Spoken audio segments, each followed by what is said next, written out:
Gabe Martinez with Fight Hub TV here with Gabe Rosado. Gabe, man, it's always good to see you, man. It's good to see I'm you feeling too, those. I'm feeling the shoes, yeah, the man. municipals, I'm feeling them, man. I'm not gonna lie to you. They're comfortable too, man. Hey, man, a lot to talk about. You know, this fight, Jake Paul, Platinum Perry. But you know, the biggest thing here for me as well is seeing Julio Cesar Chavez back in the ring after the situation he's going around. You know, the situation that he had going. And I mean, honestly, it's good to see him, right? Yeah, for sure. He looked a little bit out of his element, right? You know, this is a different kind of press conference. Yeah. You know what I'm saying? But I'm glad to see him bounce back. You know, and I'm looking forward to his fight. Man. Hopefully he pulls it off and he looks good.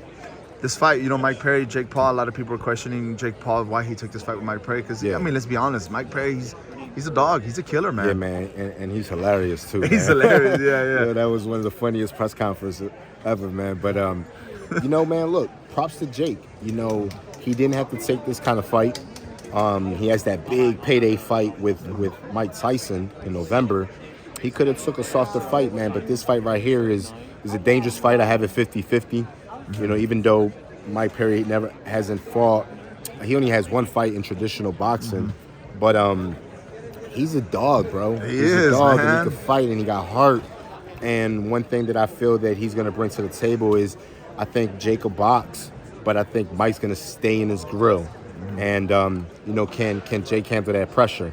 So it's an interesting fight, 50-50. Yeah, and Mike Perry, he's 5-0 in bare knuckle boxing, 3-0. His last 3 fights has ended in a knockout. So yeah, I'm really excited about this fight. And obviously, what comes in November, we'll touch back on that. But sure. Wanted to get just your thoughts on the card that's taking place here. You know, the Terence Crawford, Madrimov, and then the whole. It's a stat card, man. It's a very stat card. What do you think about that fight? A lot of people are saying that Madrimov is no joke. Yeah, it's so hard to pronounce his name. Yeah, I know. But he's a great fighter, and you know, this is Crawford's first fight stepping up, and he's fighting a top dog, a champion.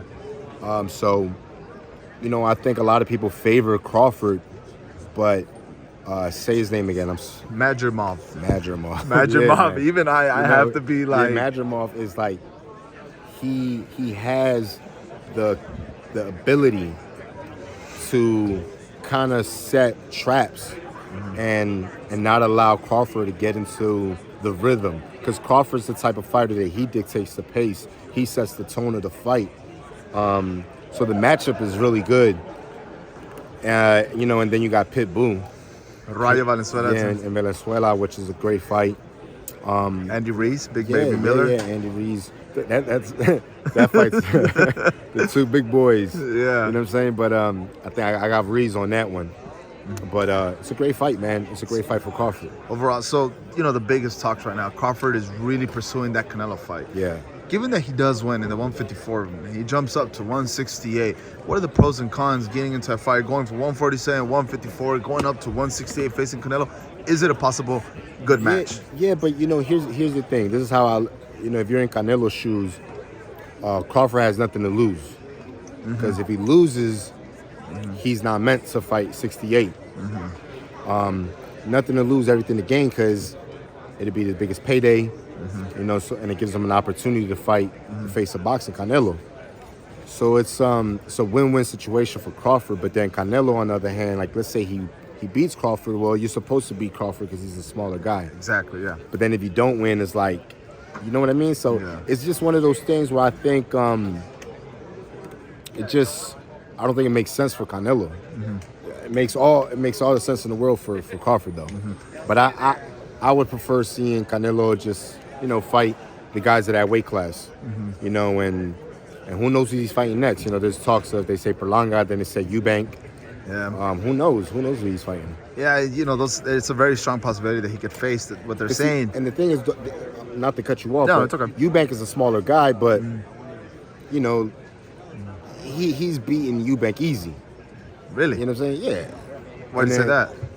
Because Eubank got knocked out by Liam Smith. With an elbow, right? Nah. But he got knocked out by Liam Smith, by a small guy. Yeah. And, you know, Eubank never showed, you know, that he can beat world-class guys. You know what I'm saying? He didn't fight that kind of level. what I'm saying? It makes sense for Canelo in the sense of Canelo's always wanted to fight in London. So I think that's the upside for Canelo is, headlining in London. But then for the Berlanga fight, he's the favorite in the Berlanga fight, obviously. Yeah. You know what I mean? So, but we'll see what Canelo does. I'm sure you saw Benavidez' performance when he was at 175. Yeah. Vosdiek, again, hard to pronounce. So if you saw Benavidez perform at 175, and we've seen Canelo lately at 168, obviously we're showing a little bit of wear and tear. It's normal. He's been fighting since 15. Where do you see that fight, Canelo and Benavidez? It's obviously we all want to see that, but he fights him at 175 or 168. We saw Canelo fight at 175 before he lost. What is the better matchup in what weight class? No, I would like to see the Benavidez Canelo at 68. You know what I'm saying? And I think that, I think Canelo just shows what his pedigree in what he did against Munguia, where it wasn't even a close fight. He dominated the fight. And I think with Benavidez, yeah, he's the bigger guy. But Canelo's the vet. So I don't think Canelo's really ducking Benavidez. I don't think he's afraid of Benavidez. I think it's really a business thing. I think Canelo's in a position in boxing where there's levels, right? Yeah. So when you're climbing the top and you're that prospect, you just want to be a world champion. And then when you become a world champion, then you want to get those titles. He already unified all the titles. Right now, Canelo retires as a Hall of Famer. So right now, he's at the end. He's on the Money Mayweather side of his career. Everybody says but now it's about business. Yeah. It's about getting the bag because he retired right now. He's a Hall of Famer. So I think it's more about the business side, and that's why that fight maybe is not happening because he's like, all right, y'all want that fight, but that's going to cost y'all. I don't think it's necessarily, Benavidez is dangerous or he's too big. I don't really think it's that. I feel it's more business. Yeah, and like he's telling Turkey Alakish that he said, "Give me the 200 million up front or something like that." So and it's a crazy request. But we all know that's gonna be big pay-per-view numbers. It's gonna sell out. You could put that in a soccer stadium. You could put that fight in a stadium that sits 100,000. It's gonna sell out, and it's gonna do millions in pay-per-view. So he might be asking for 100 mil, 150 mil, but it's gonna generate that kind of money.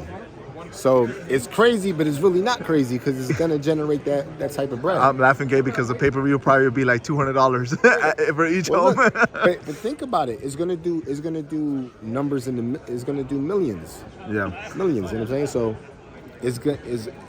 people are saying like, oh, he's trying to price himself out.